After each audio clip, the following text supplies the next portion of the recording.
Heat is invisible, but inside every roast it decides everything. Some heat touches the bean, some surrounds it, some reaches it without being seen, and together they transform coffee into flavor. Heat conduction is the most direct form of energy transfer. The bean touches the hot drum and heat moves from the surface inward. But too much contact can burn the surface before the inside has time to develop. This is strongest at the beginning of the roast. It creates momentum. It builds body, sweetness, and structure. But here is the control. Too much conduction early from high charge temperature, low airflow, or poor bean movement, and the surface overheats before the inside develops. That's where scorching begins. So as a roaster, you don't just add heat, you manage contact. Convection is heat carried by air. Hot air flows around and between the beans, delivering energy more evenly. This is what controls clarity, acidity, and balance. It also controls how fast your roast responds. More airflow, fast reaction. Less the reaction airflow, slower or heavier energy. But here is the risk: too much airflow without enough energy and the roast loses momentum. That's when coffee becomes baked flat, dull, and lifeless.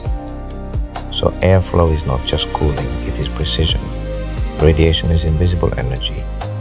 It comes from hot surfaces, from the drum, and from the environment. It doesn't need contact, it doesn't need air, but it drives the roast forward, especially as temperature rises. Balanced radiation helps smooth development, stable first crack, and consistent progression. But excessive environmental heat, especially between batches, can push the roast too fast. And when that happens, you lose origin clarity. So radiation is not controlled directly, it is managed through discipline. Flavor is not created by temperature, it is created by balance. Conduction builds structure, convection reveals clarity, radiation drives development. And your job as a roaster is to control how these three interact over time.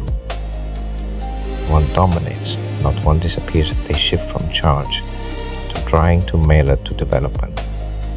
Better roasting is not more heat, it is better distribution of heat. Every roast profile is a decision.